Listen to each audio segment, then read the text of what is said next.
Good morning. कैसे हैं?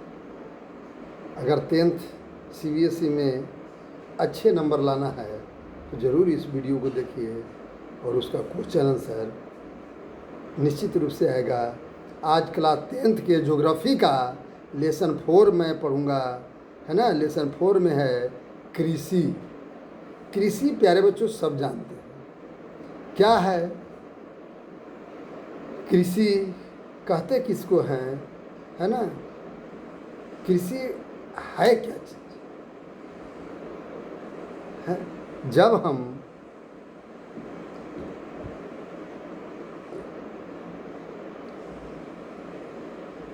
पृथ्वी पर खेती कर करके कोई चीज़ का उत्पादन करते हैं वो सब कृषि के अंतर्गत आता है ना। कृषि के दृष्टि में भारत एक महत्वपूर्ण देश है। ऐसे भी हम भारत के बारे में कहते हैं तो कहते हैं प्यारे बच्चों कि भारत एक कृषि प्रधान देश है और जहाँ 2/3 जनसंख्या इसी कार्य में, कृषि कार्य में संलग्न है। प्यारे बच्चों, कृषि के प्रकार की बात करें तो भारत विभिन्न भागों में अनेक प्रकार के कृषि तंत्र अपनाए गए हैं जो निम्नलिखित है। पहला है कि प्राथमिक जीवन निर्वाह कृषि। तो यह कृषि क्या है? यह कर्तन दहन प्रणाली कृषि है। इसमें भूमि के छोटे टुकड़ों पर आदिम कृषि औजारों जैसे लकड़ी के हल, डाओ, खुदाई कर करके, है ना, परिवार एवं समुदायों श्रम के मदद से की जाती है यह कृषि प्रणाली। इस प्रकार के कृषि प्रणाली कौन कृषि प्रणाली है प्यारे बच्चों? यह कृषि प्रणाली आपको, हाँ बोलिए, हाँ हेलो हेलो, हाँ प्यारे बच्चों, यह कृषि प्रणाली आपका कौन जो पुराने ढंग से हम लोग करते हैं तो वह आपको प्रारंभिक जीविका निर्वाह कृषि प्रणाली कहा जाता है। तो गहन जीविका कृषि क्या है? एक तो वो हो गया। तो गहन क्या हो गया? जीविका कृषि। इस प्रकार के कृषि उन क्षेत्रों में किया जाता है जहां भूमि पर जनसंख्या के दबाव अधिक होता है।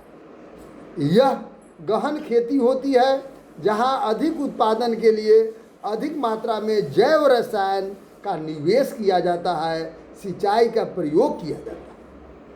अब है वाणिज्यिक कृषि। वाणिज्यिक कृषि क्या है? तो यह उस प्रकार के कृषि है जिस कृषि के मुख्य लक्षण आधुनिक निवेश जैसे पैदावार होने वाले बीजों, रासायनिक उर्वरकों, कीटनाशकों का हम लोग प्रयोग करते हैं। प्यारे बच्चों, इसे जो है हम आधुनिक तरीके से, बिल्कुल पूर्ण आधुनिक तरीके से हम लोग करते हैं और ये जो है एक है सस्य स्वरूप कृषि पद्धति। भारत में 3 सस्य ऋतुएं हैं, जानते भी हैं आप, जो इस प्रकार का है रबी, खरीफ और जायद। 3 प्रकार के उस आधार पर हम लोग बांटते हैं। क्या क्या चीज़? रबी, खरीफ और जायद। रबी प्यारे बच्चों क्या है? रबी फसल, तो यह रबी फसल यह शीत ऋतु में अक्टूबर से दिसंबर में बोया जाता है और ग्रीष्म ऋतु में अप्रैल से जून के मध्य काट लिया जाता है, जिसमें गेहूँ, चना, मटर, सरसों ये सब मुख्य रबी फसल है। खरीफ फसल प्यारे बच्चों, यह फसल विभिन्न क्षेत्रों में जहां मानसून के आगमन के साथ बोए जाते हैं, जैसे सितंबर अक्टूबर, है ना, मतलब मानसून के आगमन में बोए जाते हैं और सितंबर अक्टूबर में काट लिए जाते हैं। यह ऋतु में बुआई जाने वाले मुख्य फसल चावल, मक्का, बाजरा, अरहर, मूंग, उड़द, कपास, जूट, मूंगफली, सोयाबीन आदि। अब जायद क्या है प्यारे बच्चों? तो जायद रबी और खरीफ फसल ऋतुओं के बीच ग्रीष्म ऋतु में बोए जाने वाले फसल को जायद कहते हैं। जायद ऋतु में मुख्यतः अब खाते हैं लाल लाल तरबूजा, खीरा, सब्जी और चारे की फसल, ये सब होते हैं। मुख्य फसल की अगर हम लोग बात करें तो भारत में उगाई जाने वाले मुख्य फसल चावल, गेहूँ, मोटे अनाज, दाल, चाय, कॉफ़ी, गन्ना, तिलहन, कपास, जूट, ये सब होते हैं। चावल प्यारे बच्चों मुख्य खाद्य फसल, कुछ भी रोज़ चावल चाहिए, है ना। हमारे देश चीन के बाद दूसरा चावल उत्पादक देश है। प्रथम स्थान आता है चीन का, दूसरा भारत का। यह एक खरीफ की फसल है जिसे उगाने के लिए उच्च तापमान चाहिए, मैंने 25 डिग्री सेल्सियस से ऊपर चाहिए। आर्द्रता 100 सेंटीमीटर से अधिक वर्षा चाहिए, ये इसकी आवश्यकता होती है। और यह उत्तर पूर्वी मैदानी भागों और डेल्टा प्रदेशों में भी उगाए जाते हैं। अब आइए गेहूँ भारत का दूसरा सबसे महत्वपूर्ण खाद्यान्न है। रोटी आप खाते हैं गेहूँ से बना हुआ, है ना। तो यह देश के उत्तर और उत्तर पश्चिमी भागों में ज़्यादा पैदा होता है। यह रबी की फसल है जिसे उगाने के लिए शीतकाल में ज़्यादा नहीं बहुत कम वर्षा, जैसे 50 से 75 सेंटीमीटर वर्षा के साथ हो जाएगा तो यह जो है हो जाएगा, समाप्त हो जाएगा। ज़्यादा अगर बारिश होगी जैसे बरसात वाला, उसमें गेहूँ होबे नहीं करेगा। और पकने के समय पूरा धूप होना चाहिए, धूप की आवश्यकता होती है। देश में गेहूँ उत्पादन के मुख्य उत्तर पश्चिमी के गंगा सतलुज का मैदान, दक्कन के काली मिट्टी वाले प्रदेश, ये सब है प्यारे बच्चों। और मोटे अनाज क्या है? तो ज्वार, बाजरा, रागी भारत के मोटे अनाज प्यारे बच्चों। इसमें पोषक तत्व भी बहुत है। और दाल, भात चाहिए तो दाल भी चाहिए, दाल रोटी भी चाहिए। तो भारत विश्व में दाल का सबसे बड़ा उत्पादक और उपभोक्ता देश है। शाकाहारी खाने वाले दाल सबसे अधिक प्रोटीन इसी से प्रदान करते हैं, इसलिए दाल अवश्य खाना चाहिए, है ना। दाल में प्रोटीन प्रचुर मात्रा में मिलता है। दालों को कम नमी की आवश्यकता होती है। इन्हें शुष्क परिस्थिति में भी उगाया जाता है। भारत के मध्य प्रदेश, उत्तर प्रदेश, राजस्थान, महाराष्ट्र, कर्नाटक में दाल सबसे अधिक होती है। बिहार में भी प्यारे बच्चों होती है, लेकिन बहुत उतना मात्रा में नहीं। अब है कि खाद्यान्न के अलावा अन्य फसल जो है जैसे गन्ना, है ना। तो गन्ना एक उष्ण और उपोष्ण कटिबंध फसल है। यह फसल 21 डिग्री सेल्सियस से 27 डिग्री सेल्सियस के तापमान पर होता है। 75 डिग्री से 100 डिग्री सेल्सियस वाले वर्षा वाली उष्ण आर्द्र जलवायु में बोया जाता है। यह प्यारे बच्चों उत्तर प्रदेश, महाराष्ट्र, कर्नाटक, तमिलनाडु, आंध्र प्रदेश, बिहार, पंजाब, हरियाणा में गन्ना का उत्पादन होता है। अब तेलहन कहे, हर चीज़ तो तेल में ही छान करके खाते हैं। देश में कुल बोए हुए क्षेत्र का 12% भाग में तिलहन के फसल उगाए जाते हैं। इसका प्रयोग खाना बनाने में किया जाता है। इसमें से कुछ तेल के बीज को साबुन, प्रसाधन या उपटन उद्योग में भी कच्चे माल के रूप में किया जाता है। चाय आप जानते ही हैं प्यारे बच्चों कि चाय की खेती रोपण कृषि का एक उदाहरण है ना। यह एक महत्वपूर्ण पेय पदार्थ या पेय फसल है जिसका शुरुआत जब यहाँ पर कौन आया? अंग्रेज आया। है ना, वो अपने साथ लाया, पहले इतना नहीं होती थी। और चाय की झाड़ी को उगाने के लिए वर्ष भर कुछ कोस नम और पाला रहित जलवायु की आवश्यकता है।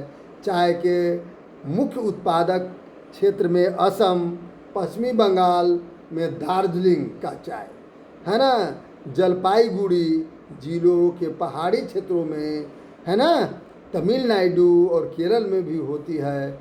लेकिन प्यारे बच्चों, कॉफ़ी कहें तो भारतीय कॉफ़ी अपने गुण के लिए भारत में ही नहीं बल्कि पूरे विश्व में क्या चीज़ है, प्रसिद्ध है।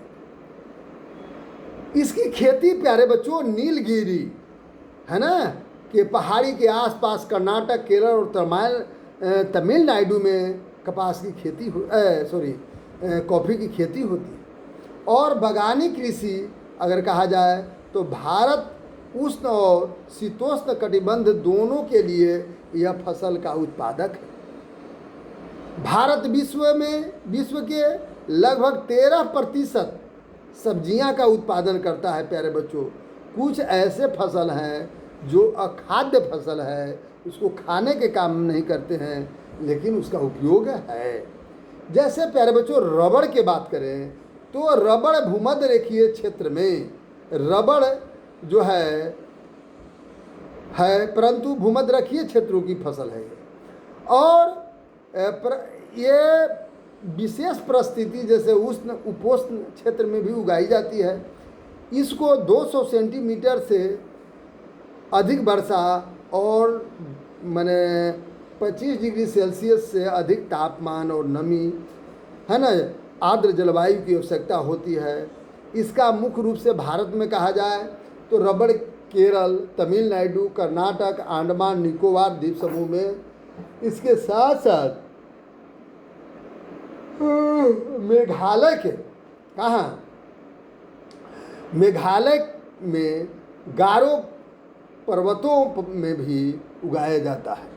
रेशेदार फसल जैसे कपास, जूट, सन, प्राकृतिक रेशम भारत में उगाए जाने वाले 4 मुख्य रेशेदार फसलें।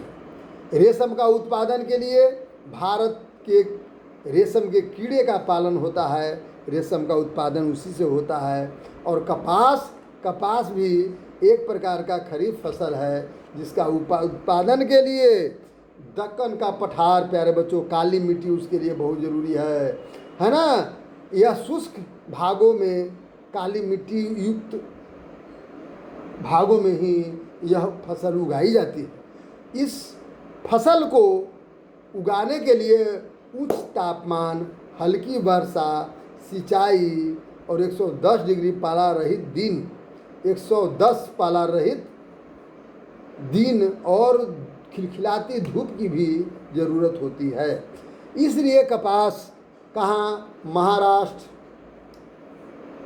गुजरात, मध्य प्रदेश, कर्नाटक, आंध्र प्रदेश, हरियाणा, पंजाब और उत्तर प्रदेश कपास उत्पादन के लिए बहुत ही महत्वपूर्ण राज्य है।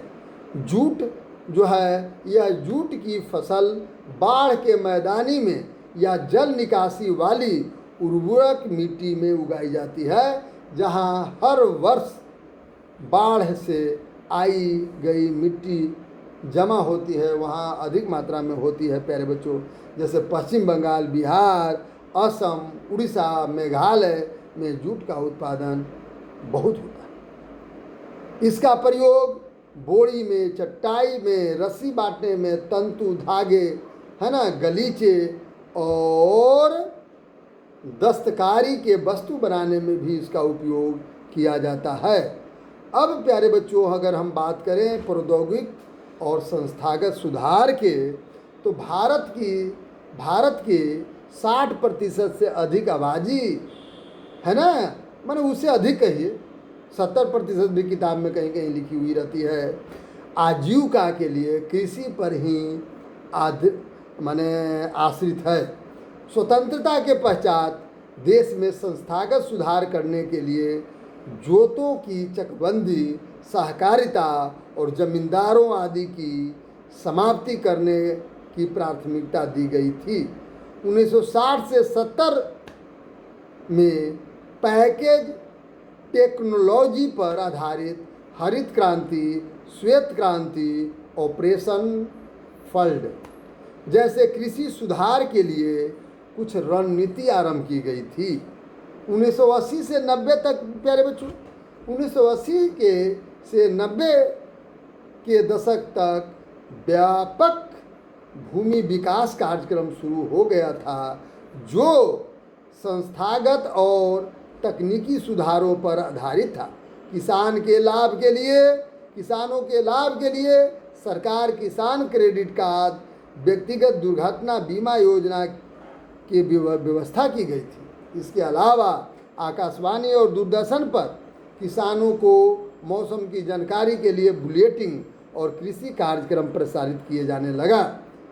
किसानों को बिचौली और दलालों के शोषण से बचाने के लिए, है ना, न्यूनतम सहायता मूल्य और कुछ महत्वपूर्ण फसलों के लाभदायक खरीद मूल्यों की सरकार घोषणा करती थी। प्यारे बच्चों, कृषि की राष्ट्रीय अर्थव्यवस्था, रोजगार और उत्पादन में भी क्या योगदान रहा, उस पर थोड़ा सा अगर हम बात विचार करें तो 1910 से 11 में भारत में कृषि क्षेत्र में लगभग 52% कर्मचारी कार्यरत रहे, है ना। इसमें कर्मचारी की भी बहाली की गई।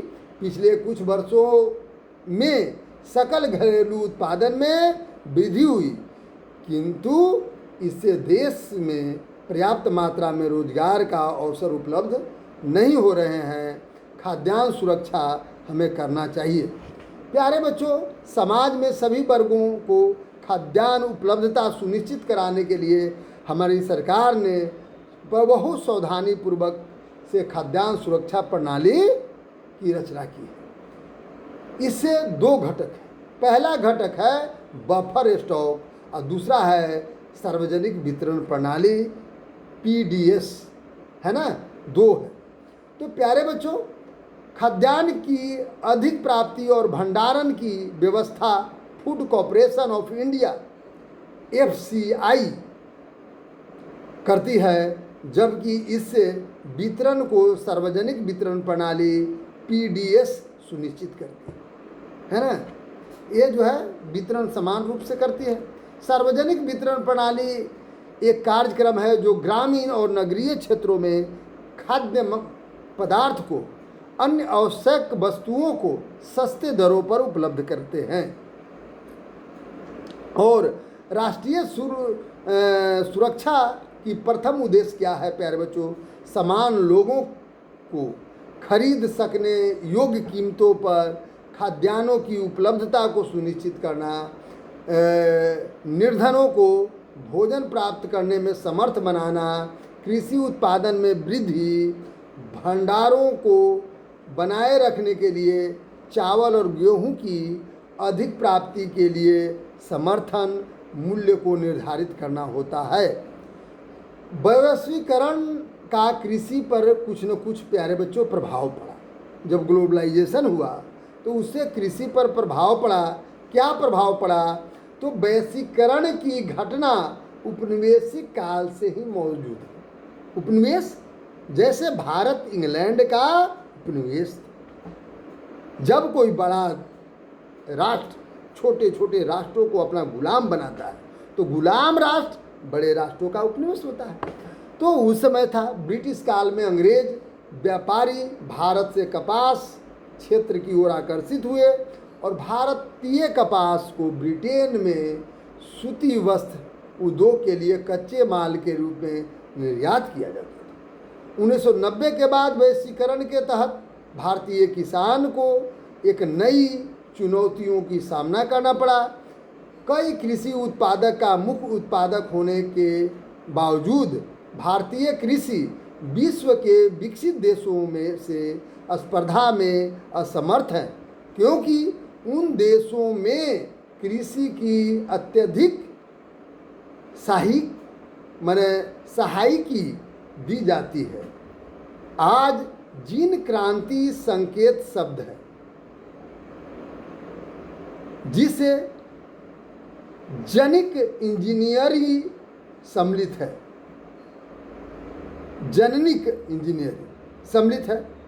इसे बीज की नई संकर किस्मों का आविष्कार करने में शक्तिशाली पूरक के रूप में माना जाता है ना। हाइब्रिड, हर चीज़ में हाइब्रिड लोग खोज रहा है, फूल में हाइब्रिड गेंदा का फूल चाहिए, है ना।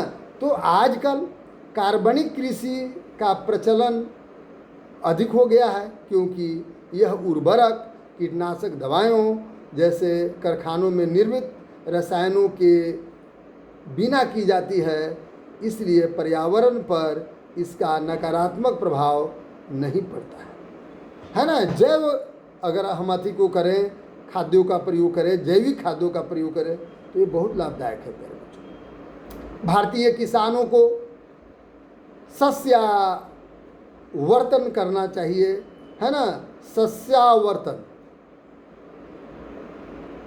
और खाद्यान्नों के स्थान पर कीमती फसलें उगानी चाहिए।